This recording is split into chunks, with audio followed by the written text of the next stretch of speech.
So susunod natin, impact wrench or impact drill muna tayo.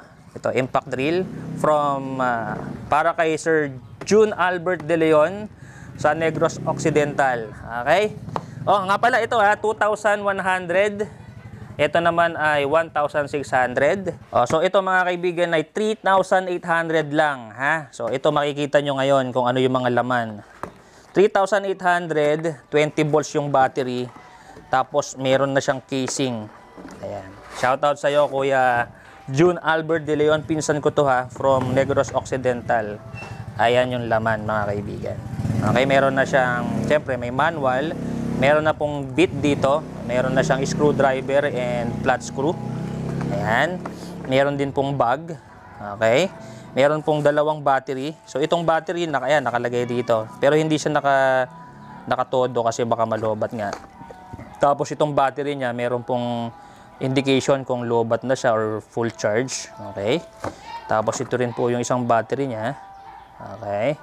Tapos ito naman yung charger niya. Testingin natin kung buo, syempre. Okay, saksak natin doon. Tapos dapat mag-green siya. Pagka nilagay natin siyang ganyan, dapat magre-red. Okay? Ibig sabihin charging siya. Tindan din natin yung isa kung nagcha-charge. Okay, charging siya mga kaibigan. So 20 volts to. Saan mga ba ito ginagamit? So ito yung pagkahalimbawa gusto nyong mapabilis yung mga trabaho ninyo. Yung pagtotornilyo ng mga kung ano-anong mga bagay. Ayan, pag-aalis ng tornilyo, pagkakabit ng tornilyo. Ayan, po pwede nyo pong gamitin to mga kaibigan. Halimbawa, magtutornilyo kayo ng pintuan, magtutornilyo kayo ng kung ano-ano, mga DIY. Yan, gagamitin ninyo. Tapos may ilaw pa rito. May hammer din to mga kaibigan ito. So ito, napipihit to rito. Yan. Tapos dito rin sa pinakadulo, napipihit din yan. Pwede nyong dalhin dito sa tatlo na yan. Mayroon 1, 2, 3. Yan. So pihitin natin. Ayun. Ayan. Napipihit siya. Medyo nanghihina kasi ko. Kaya nahihirapan akong pihitin. O yan. Okay. Tapos ito naman, yung chuck na to, pakita ko sa inyo, pagka hihigpitan nyo yung chuck na yan, hindi nyo na kailangan or wala naman na kayong pipindutin or parang pipigilan. Para may ikabit lang to. For example, ito. Kabit natin siyang ganyan. Okay, pagpapahigpit ganyan So, wala na kayong pipindutin dito para mahigpitan to. Kasi parang kusa na siya, Hawakan nyo lang tong base na to.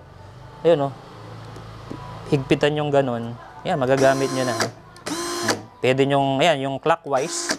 Ito naman yung counterclockwise. Ayan. Tapos meron ding speed dito. 1 and 2. Diba? Ang galing. So, ito mga kaibigan ay 30 Newton meter ang power. Tapos 20 volts nga. Tapos ito, 1,530 revolution per minute. Okay? So much for that. So, ligpit na natin. Pagtatanggalin nyo rin yung, yung pinaka-drill, pihitin nyo lang siyang ganun. Ayun, daling tanggalin. Okay? Ligpit na natin. So, ligpit natin siya. Pakita mo, pakikita natin na nililigpit natin isa-isa para sure na lahat ay kompleto. Wala tayong tinatanggal. Wala tayong hindi binabalik. At kang kagandahan yan mga kaibigan, may strap na. Para in case halimbawa na habang ginagamit ninyo, nabitawan nyo, pak, nakasabit pa sa kamay ninyo. Okay, tanggalin natin ito.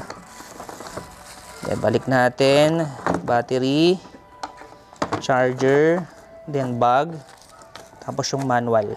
Okay. Tapos ganyan lang. Okay. So, excuse me. Nabusog pa ako.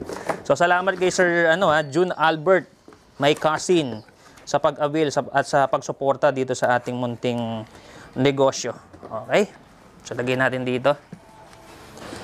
Okay, patong natin dyan. At mamaya, babalutin natin yan isa-isa para makarating sa kanya. Nagpapawisan na ako.